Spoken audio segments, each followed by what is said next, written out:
Hi, my name's Barry Crampton. Today I'm going to show you around our Mercedes Vito. Then I'll take you for a ride in it, but first I'll tell you a little bit more about it.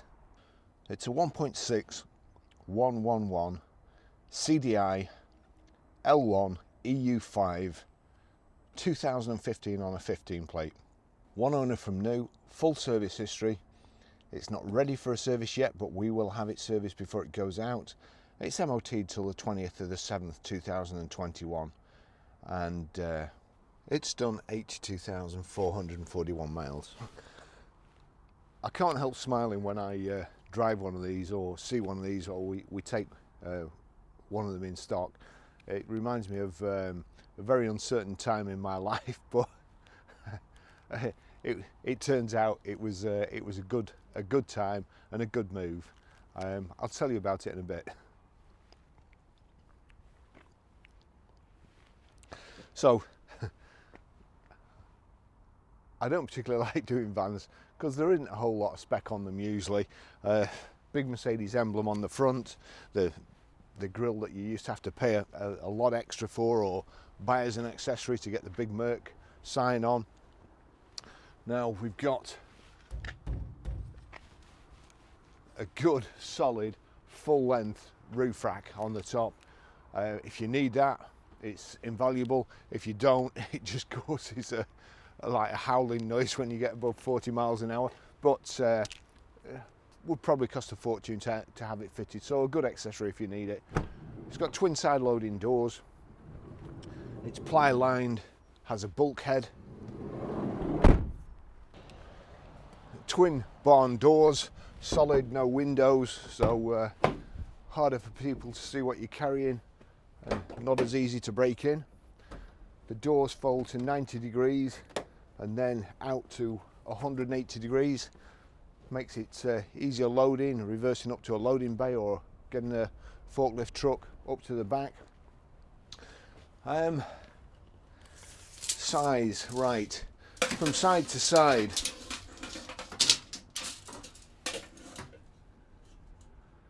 That's 65 inches.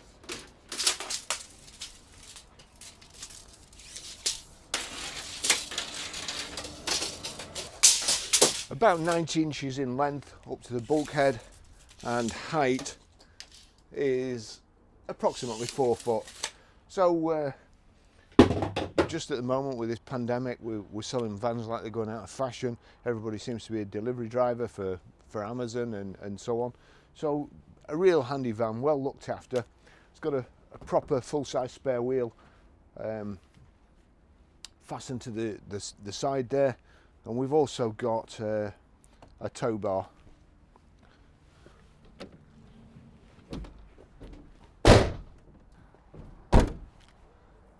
I'll just take you for a ride in it.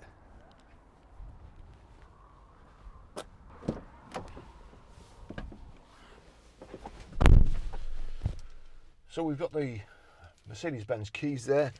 You'll see there's no blade, it's a transponder, although there is a blade there if you're foolproof, obviously. So if you push that little tag up, just in case you do get locked out for any reason, you've got a blade there. So back in there, foot on the clutch, into the ignition, making hard work of it today. It's bench seat. Great vans, I've got to say.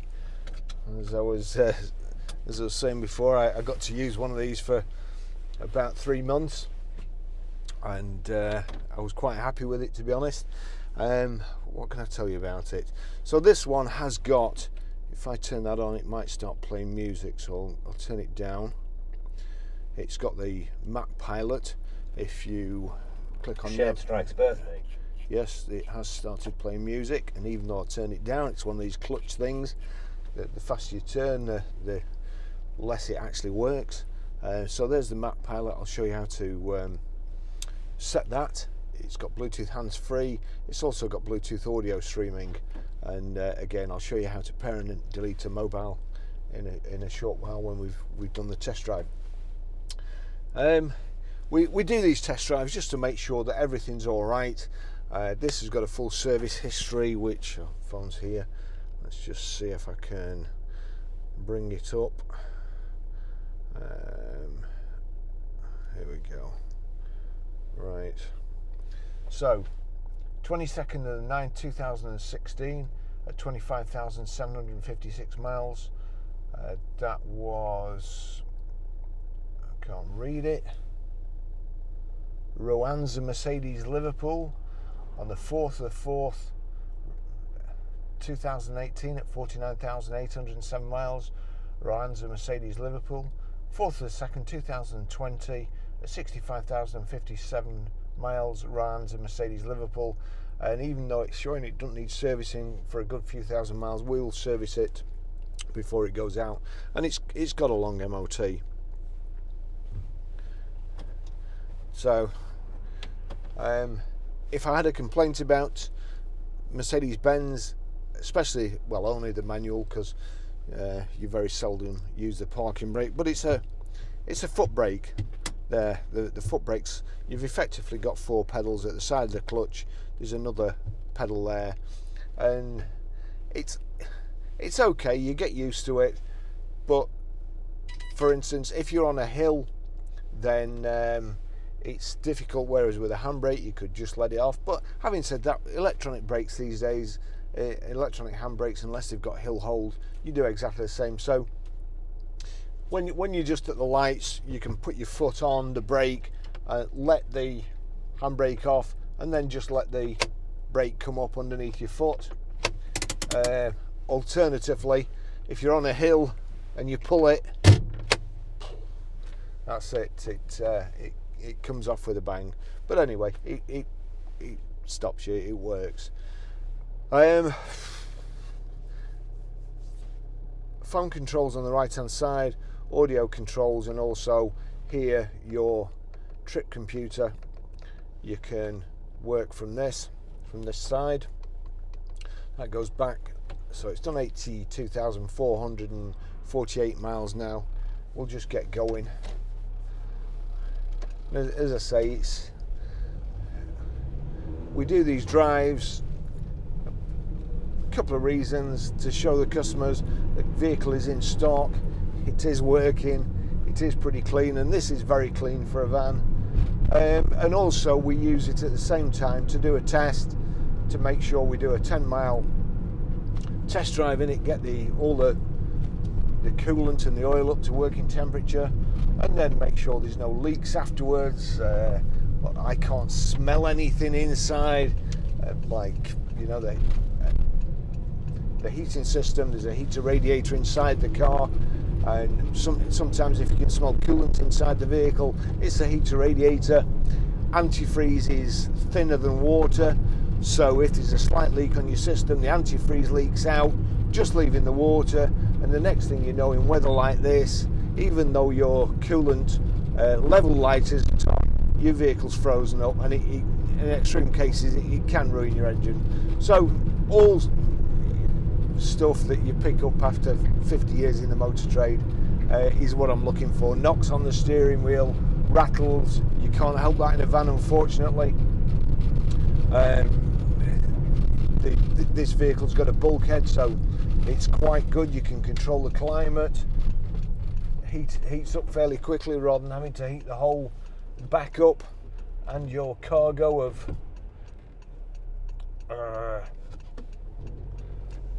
whatever it is, ice cubes. So there's not a whole lot to talk about. 2 barn doors at the back, solid doors, no glass in them. More difficult to break in. Nobody can see what you're carrying, whether there are or aren't any pies left in the van overnight, as I've seen a couple of stickers on commercial vehicles. The solid roof rack on the top there, the real well-made substantial roof rack. You will be able to hear it's howling now. We're doing 60, and again, in this day and age, climate warming and so on, I don't understand why whoever makes roof racks don't just make a spoiler to let the air flow over it easier, you do a lot more miles per gallon, and it won't be as annoying or tiring to the driver. But they don't, and it does. So if you don't need a roof rack, first thing to do is take it off. And if you do, probably, if it's loaded all the time, you've got ladders on and what have you, the aerodynamics wouldn't be ideal anyway. Right, so as we're going on, rather than just listen to silence and the roof rack,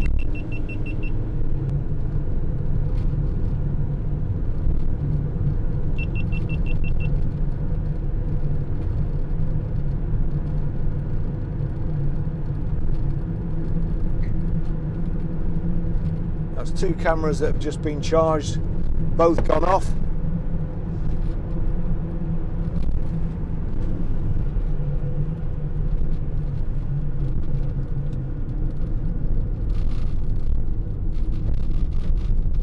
Nice old Merc there, talking about Mercedes-Benz. So we'll just flip that back on, hopefully it'll come back on, but it hasn't done.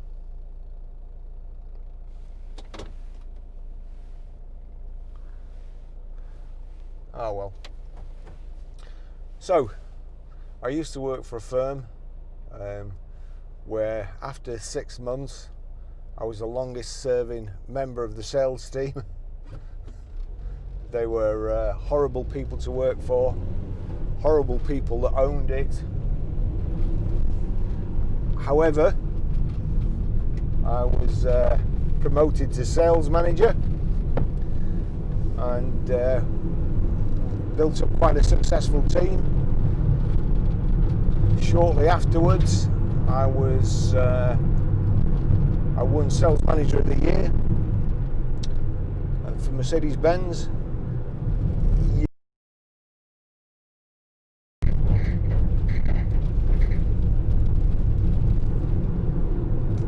Look at this now, it's absolute carnage.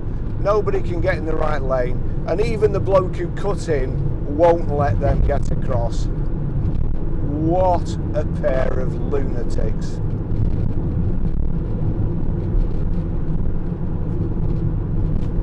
What can I say?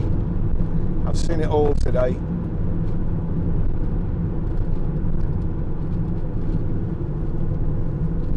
Anyway, so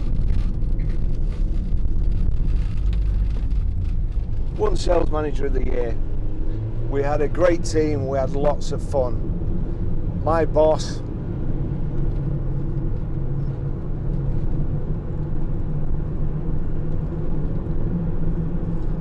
I don't know what to say about him, but the people that owned it, as I say, they were horrible, and they used to demotivate you like I don't know what, and it was basically firefighting every day, trying to keep everybody's morale up. I've always been one of the lads, never a boss, even though most of my sales career I've been a boss. And it was unbelievable. Anyway, we had a meeting, we needed a new salesman, and the thing with the motor trade is everybody knows everybody else, and it soon gets round that the people you work for are horrible. And they cheat you out of money, which they did. They change your targets all the time. One of my targets, I beat the target, and after the target had finished, I'd beaten the target by £1,000. It was a finance target, and after it had finished, in fact I think it was 16 days after it had ended, the competition had ended, they wrote to me to say that my target had been too easy. They'd put it up, I'd missed my new target by £1,600, and then they sent me a nasty letter for missing my target. Honestly, I kid you not, it was that sort of firm. But to be fair, we had a sales meeting every morning with the lads, and we used to laugh our socks off at them. They were incredible. So we needed another salesman. The boss put an advert in the paper. We interviewed lots of candidates, and each one we offered the job to in the end said, "Oh, I've been asking around about you, and apparently the firm you work for is horrible." To which I said, "Yes, they are, but I'll look after you. If you come on board, I'll make sure you're all right." And eventually we got a good lad. We had a meeting shortly afterwards. They'd reduced our commission base again by a lot of money. For me personally, it meant tens of thousands of pounds, to which you can imagine I wasn't happy. We had a meeting, the lads weren't happy. They'd no longer allowed to use the cars that I wanted them to use, which was a range of Mercedes-Benz, and I used to incentivize them by giving them the best salesman got the best car, and so on. And it wasn't as good as my car, but it was a good one. Anyway, we all had to use A-classes, or the sales lads had to use A-classes, and they didn't like it. They'd rather have a better car than money. So we had a meeting, a crisis meeting, and I said to the boss that, you know, the lads aren't happy, and he said, well, if they don't like it, they know where the door is. There's plenty more people who want to come to work for us. And I said, you think so, do you? Well, try and get someone, because I've just had about 5 people. Anyway, it went from bad to worse. I actually wrote about it. It was so funny and became such a battle of wits that I actually wrote about it. And but from the moment I opened my mouth, I knew that was the end for me, and my days were numbered. So I went downstairs, I registered a Vito van. My company car was costing me something like, I think from memory, I think it was £583 a month in company car tax. It was an E-Class with absolutely everything on, because we needed to demonstrate these accessories to customers when they asked about them. Sat-nav had only just come out, so nobody knew what it was, and mini discs and all that. So, but you think, oh, right, well, that's great, you know, you had the use of the car, you should pay for it. But to be honest, I never went out in it, so I was frightened to death of getting it vandalised. So it was either parked up my drive at home or outside the garage at work, and costing me 500 quid. So company car tax on a van at the time was £500 a year, that was it. And I knew I needed to save money fast. So for 3 months, until the inevitable happened, I drove around in a Vito, and I've got to be honest, it's no great hardship. They drive great, nice and easy to drive, the same driving position as a kind of a 4-wheel drive, high up off the road, super vehicles. And plus the fact that you can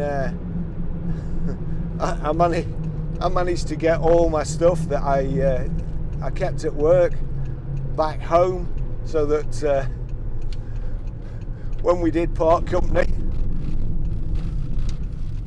anything I needed to take home I could just put in my pocket without carrying a cardboard box out with your belongings.